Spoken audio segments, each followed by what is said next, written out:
नमस्कार। मैं कमलेश कबीर आपका एक बार फिर स्वागत करता हूं इस नए एपिसोड में। आज के इस एपिसोड में हम चर्चा करेंगे, हर कोई चाहत रखता है नरेंद्र मोदी बनने की।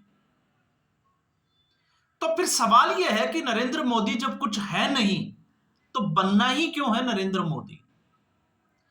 अब यह बात जो है वो पाकिस्तान के ऊपर भी लागू होती है और यह बात भारत के जो राजनेता है उनके ऊपर भी लागू होती है। लेकिन फिर सवाल यह होता है कि मोदी को समझना है तो करना क्या पड़ेगा। तो क्या मोदी बनने के लिए संस्कृति को समझना जरूरी है या फिर विज्ञान को समझना जरूरी है या फिर दोनों को समझना जरूरी है। और जब हम ये बात करते हैं तो इसकी जरूरत क्यों पड़ी। इसकी जरूरत इसलिए पड़ी कि अभी आपने देखा कि पाकिस्तान हर तरफ जो है वो दंभ भर रहा है, दावे कर रहा है कि पाकिस्तान की जीत हुई है। ये 3 दिन के इतिहास की जो मैं कहूंगा कि एक छोटा सा युद्ध, छोटी सी लड़ाई थी। इस छोटी सी लड़ाई में पाकिस्तान घुटनों तक आ गया, सब कुछ गवा के अगर वो ये कहता है कि हमारी जीत हुई है, तो फिर इसका आधार, इसका पैमाना क्या होगा। और जब हम ये कहते हैं तो अगर आपकी जीत हुई है तो फिर आप नरेंद्र मोदी क्यों बनना चाहते हो। आप पाकिस्तान बनो, आपको हिंदुस्तान बनने की जरूरत नहीं। आप शहबाज शरीफ रहो, आप शहबाज शरीफ बनो, क्यों नरेंद्र मोदी बनना चाहते हो। आप क्यों राजनाथ सिंह बनना चाहते हो। तो यह तो वही बात हुई कि जीत हमारी हुई है लेकिन हम अपना आदर्श जो है वो सामने वाले को मानते हैं। तो इसलिए मैंने कहा कि जब नरेंद्र मोदी कुछ है ही नहीं तो फिर उसको फॉलो क्यों करना। और जब मैं ये कह रहा हूं तो ऐसा क्यों कह रहा हूं। जिस तरीके से आदमपुर एयरबेस को और S-400 को उड़ाने की बात पाकिस्तान ने की, सुर्खियों में रहा, तो नरेंद्र मोदी ने उसको पूरी दुनिया में एक्सपोज करने के लिए उस एयरबेस पे गए। उनका यूट्यूब चैनल है, बाकायदा वो जो है वो कैमरा लेके गए, वीडियो शूट हुआ, उसमें आदमपुर एयरबेस को दिखाया गया। इसलिए दिखाया गया कि दुनिया को यह समझ में आए कि पाकिस्तान का प्रोपेगेंडा क्या है। और उसमें एक झलक दिखाई गई S-400 की और फाइटर जेट की। तो नरेंद्र मोदी ने यह दिखाने की कोशिश की कि हमारा S-400 भी खड़ा है और फाइटर जेट भी यहां खड़े हैं। हमारी वायुसेना के जो सैनिक है वो सारे जो है वो खुश है। लेकिन एक तरफ जहां पर आपने देखा कि स्क्वाड्रन लीडर मर जाता है, पाकिस्तान की जो है आर्मी प्रेस मीट करके बताती है कि उनके वायुसेना के इतने जाबाज जो है वो शहीद हो गए और फाइटर जेट जो है उनके मार गिरा दिए गए। तो ऐसी सूरत में शहबाज शरीफ जो है वो नकल करने जाते हैं प्रधानमंत्री नरेंद्र मोदी की। आपने देखा होगा वो विजुअल जिसमें वो एक टैंक के ऊपर खड़े हैं लेकिन पीछे उन्होंने एक पोस्टर लगा रखा है। तो हिम्मत थी तो जाते फिर नूर खान एयरबेस, दिखाते अपना एयरबेस पूरी दुनिया को। और जो टैंकर या टैंकरों से जो लड़ाई हुई नहीं तो उसमें टैंकर दिखाने से मतलब क्या था। और फिर उसमें उस मिसाइल को दिखाया गया जो भारत के सिरसा में, कोशिश तो थी, दावा किया गया कि दिल्ली को उड़ाने की कोशिश की गई लेकिन सिरसा में ही उस मिसाइल को मार गिरा दिया गया। तो इसलिए मैंने कहा कि नरेंद्र मोदी क्यों बनना। तो नरेंद्र मोदी बनने के लिए नरेंद्र मोदी को समझना भी जरूरी है। अब हम आते हैं शहबाज शरीफ के बाद में पाकिस्तान के उप प्रधानमंत्री इसाक डार। और उन्होंने तो एक पोस्टर भी लगा दिया अपनी संसद में और वो जो पोस्टर था उस पे था Pakistan air force the undisputed king of sky.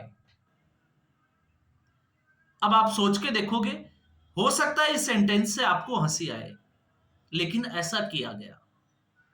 और फिर यह भी बोला गया क्योंकि जिस तरीके से प्रधानमंत्री नरेंद्र मोदी ने देश को संबोधित किया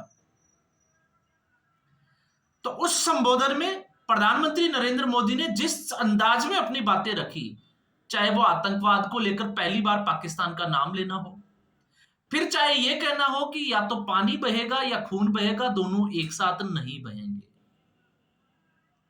बात होगी तो सिर्फ पीओके पे होगी, इसके अलावा कुछ नहीं होगा। तो सीधे तौर से उस अंदाज में धमकी देना, तो क्या उसका जवाब इस तरीके से दिया जाएगा कि 2 दिन बाद 18 तारीख तक जो है वो सीज फायर है, उसके बाद सीज फायर नहीं है। तो क्या हम ये समझे कि पाकिस्तान ये कहता है कि 2 दिन के बाद हम सीज फायर तोड़ के वापस युद्ध में आ जाएंगे? तो क्या पाकिस्तान इस लायक है कि वो युद्ध कर सके? और अगर इस लायक है तो फिर पाकिस्तान जो है वो दुनिया के देशों के पास क्यों भागा कि आप नरेंद्र मोदी से हमारी सुलह करवा दीजिए? क्यों पाकिस्तान ने ही पहल की? पाकिस्तान के डीजीएमओ ने पहले जो है वो पहल करते हुए भारत के डीजीएमओ को क्यों कॉल किया? तो अब पाकिस्तान के अगर आप देखोगे तो आपको समझ में आएगा कि न्यूज चैनल और पाकिस्तान की आवाम भी अब सरकार से जो है वो सवाल उठा रही है कि आखिर जब आपकी जीत हुई है तो आपको नरेंद्र मोदी क्यों बनना है? आप क्यों नरेंद्र मोदी के नक्शे कदम पर चल रहे हो? इसका मतलब आपके जहन में नरेंद्र मोदी जो है वो फिट हो चुका है। आपके जहन में नरेंद्र मोदी का डर कहें या फिर एक इमेज कहें जो आपको बैठ गई है और आप चाहते हो कि दुनिया को भी आप जो है वो नरेंद्र मोदी बनकर दिखाएं। तो क्या नरेंद्र मोदी बनना इतना आसान है? तो उसके लिए करना क्या है? तो उसके लिए समझना पड़ेगा संस्कृति को और विज्ञान को। और संस्कृति और विज्ञान की जब हम बात करते हैं तो संस्कृति में जिसमें हमारी सनातन संस्कृति, जिसमें हमारे वेद आ गए, जिसमें हमारे महापुरुषों के जो है वो काव्य रचनाएं आ गई, जिसमें हमारे जो है वो गुरु ग्रंथ साहब आ गए, जिसमें कबीर की वाणी आ गई, तो वो सब कुछ जो है जिसमें समावेश है। लेकिन जब हम संस्कृति की बात करते हैं तो पाकिस्तान ने क्या किया? पाकिस्तान ने अपनी संस्कृति छोड़ी और संस्कृति छोड़ने के साथ में हम ये कहें कि उन्होंने विज्ञान को भी छोड़ दिया। क्योंकि जब हम विज्ञान की बात करते हैं तो हमारे वेदों में, पुराणों में, शास्त्रों में, ग्रंथों में जो है वो विज्ञान की बड़ी जो है वो शोध भी कह सकते हैं और चर्चाएं भी कह सकते हैं। फिर चाहे वो चरक संहिता हो, चाहे फिर वो जो है जिसकी हम बात करते हैं, क्योंकि आज हो सकता है हम इस तरीके की बातें करें, लेकिन जब आप समझोगे रामायण और महाभारत में जब हम देखते हैं तो उसमें ब्रह्मास्त्र, जो इस ब्रह्मांड की अंतिम शक्ति जिसे माना गया है, जब वो चलता है तो 12 योजन तक जो है वो कुछ भी नहीं होता, धरती को जलाकर राख कर देता है। तो आज इस ब्रह्मांड की जो अंतिम शक्ति है, परमाणु बम जिसको हम कहते हैं, तो क्या हम उसी को ब्रह्मास्त्र मान लें? क्योंकि वो भी जो है वो इसी दायरे के अंदर तहलका मचाता है या सब कुछ राख कर देता है। और फिर जब पाकिस्तान के ही एक सैन्य अधिकारी जब यह कहता है वायुसेना का कि सेंटर ऑफ ग्रेविटी की वजह से उन्होंने भारत के फाइटर जेट गिरा दिए, तो आपको थोड़ा हंसी जरूर आएगी, लेकिन कर सकते क्या है? सवाल तो फिर वही खड़ा हो जाता है ना। और जब हम कहते हैं कि संस्कृति को, तो विपक्ष की भी हालत जो है वो हमारे देश की ऐसी है। अब विपक्ष में क्या हुआ? क्योंकि पाकिस्तान ने कभी दुनिया के साथ और समय के साथ कदम मिलाया ही नहीं। और कैसे नहीं मिलाया? पाकिस्तान की समस्या यह नहीं है कि पाकिस्तान में आतंकवाद है, नहीं।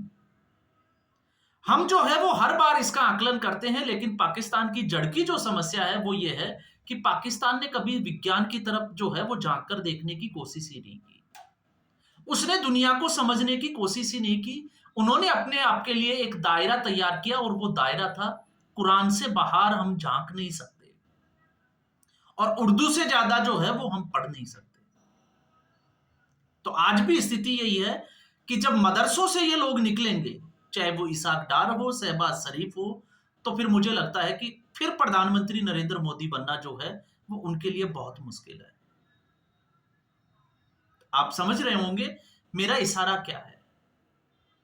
जब भारत में एजुकेशन सिस्टम की हम बात करते हैं, हम भारत में विज्ञान की बात करते हैं, तो आखिर हमारा डीआरडीओ इतना जो है वो आगे कैसे पहुंच गया?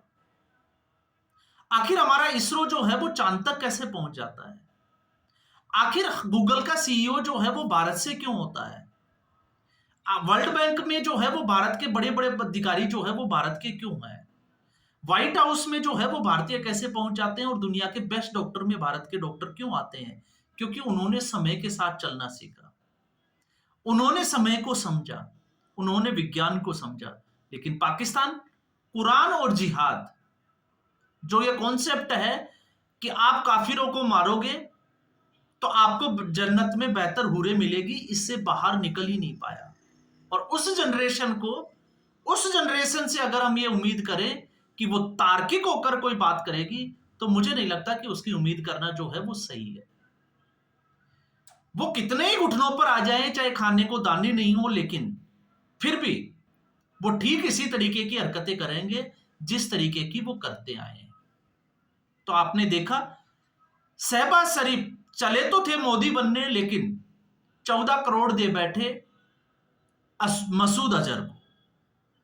अब आप सोच के देखिए, मोस्ट वांटेड की लिस्ट में जो एक आतंकवादी है, उसको 14 करोड़ रुपए से क्या लेना देना?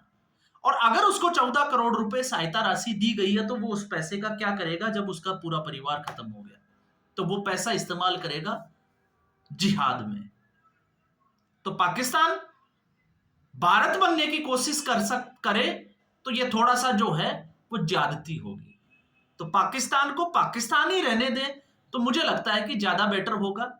वो इसको जो है वो आसानी से समझ सकते हैं। तो अपने ही जाल में जो है वो फंसा हुआ है। अब हम आते हैं हमारे विपक्ष की। तो विपक्ष ने क्या किया? विपक्ष जो है वो 2 कदम आगे चला गया, क्योंकि उसने हमारी संस्कृति और विज्ञान को उसने भी नहीं समझा। संस्कृति को समझते तो वो हिंदी और संस्कृत को समझते, लेकिन ये चले थे ऑक्सफोर्ड यूनिवर्सिटी में पढ़े, ये चले विदेशों की जो दूसरी यूनिवर्सिटीज है, और आज आपने देखा फर्राटेदार इंग्लिश बोलते हैं।